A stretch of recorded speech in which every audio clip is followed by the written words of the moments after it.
Good afternoon, Mr. Ikoro. For the benefit of people who don't know you, can you please introduce yourself? Give us your full names. All right. Uh, Thank you for giving me this opportunity to participate in your interview. Thank you.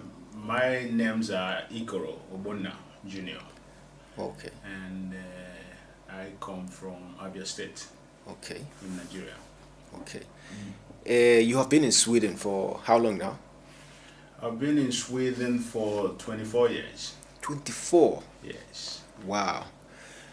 For those who are coming in newly to this country, your name is one of the few names they hear about. Some might not know you, but they know that you are one of those Nigerians of repute when it comes to business. Tell us how you got into business in Sweden. Generally, I wasn't having business as a goal when I came to Sweden. I was more into trying to understand how the society functions, and I thought the easiest way to do that was first and foremost to learn the language, so I could fluently communicate and interact with my environment. Another thing was to get a job, to be able to understand the dynamics of the society, because these are two areas that you really need to have a good understanding of to enable you function fully in the society. Okay. So business was a product of where I was working, and I discovered there were areas that I could do more than everyone else. Okay. So when exactly was that for you? When was the epiphany? I actually grounded my company the year 2000. 2000. Yes, so I've been running the company now for like 18 years. 18 years. Yes. Has been profitable? Definitely has been.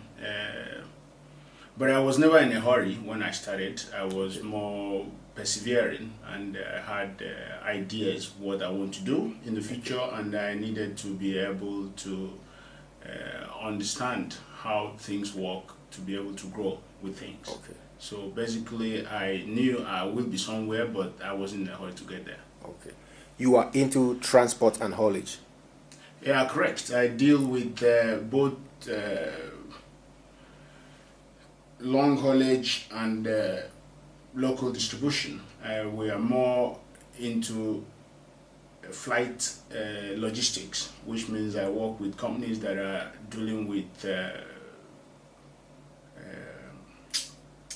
companies that deals with transportation of heavy equipment from the airport. We deal with companies that fly out passengers to holiday places, like what they call the charter companies, where we work with distribution of food items to the grocery stores around Sweden. And the most of the things we do are centered around Arlanda, the airport. That's where we have our major operational area. Alvings, Okari, Orbe, or for those who are English speaking, Alvings, Okari, AB. Yes, correct. There was a time that it was said that you were the sole transporter for one of the airlines. How true is that? Yeah, it was. Then it was true. There was no doubt about it. But business is a very dynamic thing, so you need to understand that nothing is constant. Yes. So, yeah, it's correct. Now, for your kind of business, a lot of Nigerians will want to say that this is a tough area, because of course we know that transporting in Nigeria in our own climate is a very tough business. How are you able to get to this stage? How are you able to do it? People want to know. Well, basically there is no simple formula to that. Our background always give you this inner drive that you need to succeed. and that means you should be able to do what it takes. If you need to educate yourself, if you need to go to school, if you need to work longer than other people, you just need to understand that success does not come easy, and often is a long-term project. So that has been my goal or my motto. I think what is the future going to be in 3 years' time, 4 years' time, you know, and that has always been a way to move forward my position. And I was never very focused on the immediate benefits of my program, you know, as it is. Instead, I had always been very persevering and always hoping to give the best, you know, of me in every situation. And I think that has been that has paid off very well. Have there been any times you had thought about closing your business? Definitely, every businessman has had its up and down. If you don't experience that, then something is not right. There have been challenges, of course, there have been challenges, but like I said, perseverance has always been very important in the whole concept. And you know, if you can weather the storm and get on the other side, you get stronger and you'll be more better equipped to deal with unexpected situations anymore. You've spoken like a true businessman. You rightly said, if you can weather the storm. In Sweden, there are we are not that much. Nigerians are not that many, or Africans are not that many. And then the few Africans who have made it to be businessmen who employ labor are even fewer. So you will agree with me that you are among the very few people who have achieved success in this area. So even if you advise people, say it's perseverance, they may want to think there is more to it. What is that thing that pushed you to success? That one thing that you never let go?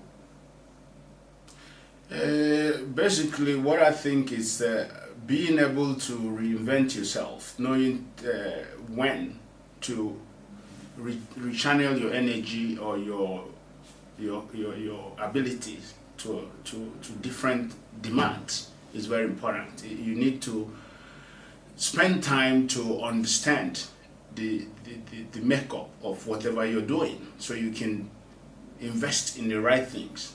So one thing that has been like a signature all through my business career is that I am humble before every situation. I don't take anything for granted. I always seems that I pay attention to details. It makes a lot of difference, and that has been very important in helping me make right decisions in every situation. Yes. So I persevere. I am very humble before situations or before my challenges, and I pay attention to details. The kind of clients you have here are quite different from the ones you would normally have if you were a transporter in Nigeria. What are the differences? What are those extra things you have to do to please your clients here? Yeah, you know, this is a very advanced society. Thank you. Yes. So you have to get away from your Nigerian or African approach to business. Yes. Here, the customer is more important than anything, and you can only win their confidence by delivering quality. And you cannot, you can't find shortcuts in doing business with in this society. So if you want to have a long-lasting business relationship and a company that will be there till tomorrow, you need to see to it that your reputation is never in question, both in your capacity to deliver and your ability to keep your promise. So. Comparing business in Sweden and that of Nigeria, I'm still hammering on that, because a lot of people fear that, like in Nigeria for instance, a lot of people fear that once the rail systems become very efficient, the truck haulage system will vanish. But here in Sweden, we find that the rail system is operating as efficient as it could be, yet people like you are still doing vast amount of business on the roads. Why do you think this is not replicating itself in Africa, in Nigeria, for instance? Why we don't have rail systems, and then when the people who want to, when they talk about rail system, they say if we implement the rail system in Nigeria, the roads will no longer be, the trucks will no longer be on the roads. I disagree with that because if you look at how the society evolves, there is never going to be a shortage of needs to move goods from one place to another. Yes. The means of doing it might change, but as at now, I don't see any alternative to that. Maybe in future you won't require to have long haulages at the same level we are having it now, but basically you will need to move product from one place to the other. For example, if you have farmers who are producing in their local area, they need to bring it to the larger society in the city. Yes. And that cannot be done in any other way in the foreseeable future. Okay. So I don't think it's going to change anything. What is lacking is more like how people look at transportation. Is it a necessity or is it an excess luxury? Okay. If you see it as a necessity, of course, people will be willing to invest to make it a profitable business. Okay. And in Sweden, they put transportation or the movement of goods at a very high level, which means whatever the situation is, it's always going to be a thriving business. Yes. You've been in that business for 18 years now. Tell us, do you think you could repeat this kind of business in Nigeria efficiently? The conditions are different. So if you're going to do business of haulage in Nigeria, you need to have a whole different approach. And of course, there are multinational companies that are interested in coming into the African continent, and especially in Nigeria because of our population factor. So of course, if you find the right environment and the right business concept, definitely. People like you are the kinds of people that our government needs. Have you in any way tried to approach the government to see if there will be a repeat of this kind of success you're having here in Nigeria? Unfortunately not, because I haven't found a right environment to prefer that idea. And I am sure that when the right time comes and if the environment enables me and all the rest of us who are in diaspora, we will be able to participate, because there's nothing that is more satisfying than being a part of a new development. And if you do that in your own country, there can't be any more rewarding investment. When is the right time? Right time, it's very relative. But in my perspective, it's if you have an enabling government that encourages by providing the basic infrastructures to enable implementation of the ideas we have, that would be an enabling environment, and that would be the right time.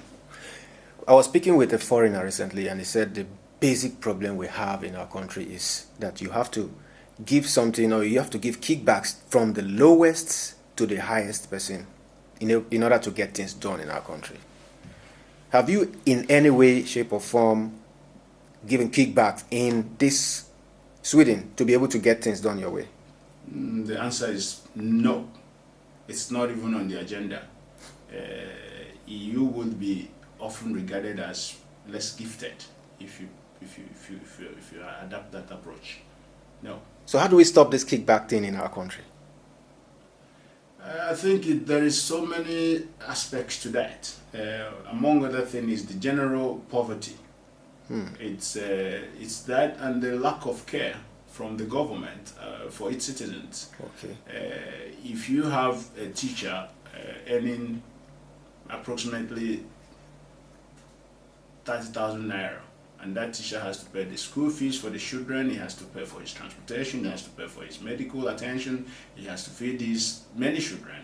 It's unrealistic to expect that person to be honest at the work, because they have these pressures coming from everywhere. So when the government starts to care more and redistribute wealth so that the common citizens will have the basic needs of life attended to, then I think the corruption will also diminish.